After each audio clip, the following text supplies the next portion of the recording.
अशरफ, एक और बात आपसे समझना चाहेंगे। देखिए, लगातार घाटी में हमारे जवान मुस्तैद हैं, एनकाउंटर्स की खबरें लगातार आ रही हैं, 15 अगस्त नजदीक है। ऐसे में क्या लग रहा है कि क्या बहुत बड़ा नेटवर्क सक्रिय है वहां पर, क्योंकि लगातार इस तरह से घाटी को दहलाने की कोशिश हो रही है और परगल आर्मी कैंप को निशाना बनाने की कोशिश हुई। एक आर्मी कैंप को टारगेट किया गया जहां पर करीब 1000 जवान मौजूद रहते हैं एक वक्त में। बिल्कुल मलिका, दरअसल जो साजिश थी वो इस आत्मघाती हमले में यही थी कि जिस तरह से आपने कुछ देर पहले उड़ी के हमले की बात कर रही थी, वहां पर भी ब्रिगेड हेडक्वार्टर था। तो आत्मघाती हमलावरों ने निशाना बनाने की कोशिश थी वो उसी रात, क्योंकि पूरी तरह से टेलीविजन पे दिखाया था, कवर किया था। उसी रात वो उड़ी में लाइन ऑफ कंट्रोल से आए थे और पूरी तरह से प्लानिंग बनी थी। 4 आत्मघाती हमलावर आए थे और उड़ी के हमले को अंजाम, लेकिन वो उस हमले को अंजाम देने में सफल हुए। कैजुअलिटी हुई थी सेना की। यहाँ पर अभी तक फिलहाल साफ दिख रहा है इस हमले को किसी हद तक विफल कर दिया गया है। 3 जवान शहीद हुए हैं, लेकिन उन 2 आत्मघाती हमलावरों को कैंप के भीतर घुसने नहीं दिया गया। अगर वो कैंप के भीतर घुसने में कामयाब हो जाते, जो उनकी साजिश थी, तब काफी ज्यादा क्षति यहाँ पहुंचती, क्योंकि किसी बैरक में जाते जहां पर रात के समय में जवान पूरी तरह से तैयार नहीं होते हैं के लिए, या फिर कई जवान जो है सोए होते हैं, जिस तरह उड़ी में था। तो उस बीच जो है उस बड़ी साजिश को कहीं ना कहीं अलर्ट संतरियों ने, लेकिन चुनौतियां अभी खत्म नहीं हुई हैं। जैसे मैंने आपको कहा कि ये जो हमलावर आतंकी हैं, फिदायीन हमलावर हैं, इनकी तादाद कितनी थी? 2 तो मारे गए हैं, क्या ये 2 ही थे? और भी लोग शामिल हैं? क्या इस पूरे इलाके में अभी भी कुछ हुआ है? क्योंकि जो इस तरह के सुसाइड अटैक्स होते हैं वो काफी लंबी प्लानिंग के बाद अंजाम दिए जाते हैं किसी भी आतंकी संगठन की तरफ से। उसमें लॉजिस्टिक सपोर्ट होता है, उस जगह तक आना, क्योंकि वो अननोन होता है, वो भी लोगों की मदद और बाकी लॉजिस्टिक सपोर्ट के जरिए ही हो पाता है।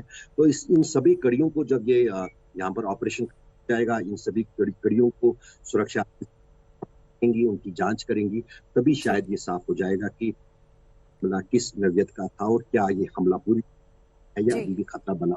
आपने जो 15 जी, आप बने रहिए अशरफ हमारे साथ। गौरव सावंत हमारे साथ, हमारे सहयोगी फोन लाइन पर जुड़ गए हैं। गौरव, लगातार हमें जानकारी अशरफ दे रहे हैं कि किस तरह से 15 अगस्त से पहले उरी जैसे आतंकी हमले की साजिश आतंकियों ने की। हालांकि इस साजिश को हमारे जवानों ने नाकाम कर दिया, लेकिन हमने अपने 3 जवान भी खो दिए हैं। अब 15 अगस्त से पहले कितनी बड़ी चुनौती घाटी में शांति कायम करना आपको लगता है कि अब जवानों के लिए होगी? देखिए, घाटी में तो बहुत हद तक सेना ने आतंकवादियों के खिलाफ बड़ी मुहिम को अंजाम दिया था, लेकिन ये रजौरी में जो घटना हुई है ये बहुत बड़ी चिंता की बात है। पीर पंजाल के दक्षिण में जम्मू से पुंछ की तरफ जाते हुए सेना का एक बड़ा कैंप है, जहां पर ये आतंकवादियों ने हमला किया था। वहां पर सेना की एक टुकड़ी पर यह हमला हुआ है कैंप पर, और इसमें आतंकवादी हालांकि 2 मारे गए हैं और 3 हमारे सिपाही मारे गए हैं। लेकिन रजौरी का ये बहुत संवेदनशील इलाका है, पुंछ और रजौरी का, जहां से पाकिस्तान की तरफ से आतंकवादी घुसपैठ करने में कई बार इससे पहले भी सफल हुए हैं, चाहे वो 2013 की बात हो या उसके बाद भी जहां उन्होंने हमारे जवानों पर हमला किया। और इस आत्मघाती हमले में फिलहाल जो जानकारी निकल कर आ रही है मल्लिका, उसके मुताबिक इस ऑपरेशन में हालांकि 2 आतंकवादियों को मार दिया गया है।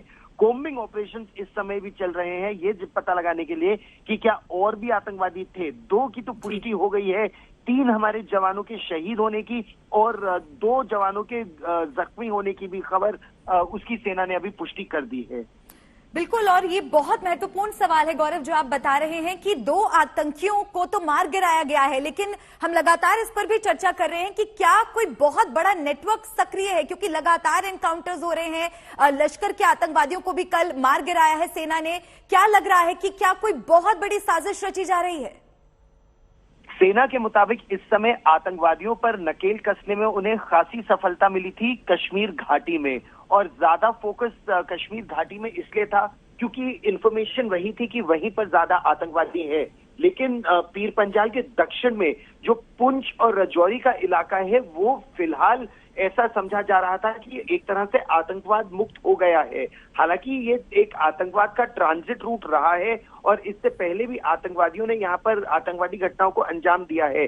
लेकिन किस वजह से इस तरह का ये ऑपरेशन, किस तरह से आतंकवादी यहाँ कैंप में आने में सफल हुए और उनको जब इंगेज किया गया, एक तो आत्मघाती दस्तों को रोक पाना बहुत मुश्किल होता है, क्योंकि आतंकवादी ये मन बनाकर आते हैं कि वो तो मरेंगे ही, और इसीलिए जो भी पहला लेवल होता है वहां पर अगर वो उनको ना रोका जाए या वहीं पर कैजुअलिटीज हो जाए तो ये सबसे बड़ी चिंता की बात होती है। और यहीं पर अभी हम और डिटेल्स की प्रतीक्षा कर रहे हैं, क्योंकि सेना ने अभी तक इतना ही बताया है कि 2 आतंकवादी मारे गए हैं और 3 जवान शहीद हुए हैं। लेकिन ये ट्रांजिट रूट जो आतंकवादियों का है, प्रयास वो यही करते हैं कि वो पुंछ राजौरी के इलाके से, बिम्बर गली के इलाके से घुसपैठ करते हुए कश्मीर घाटी में दाखिल हो, और कई बार यहीं पर वो पीछे से भी सेना पर घात लगाकर हमला कर देते हैं। ये सेना के लिए एक बड़ी चिंता और एक बड़ी चुनौती भी है।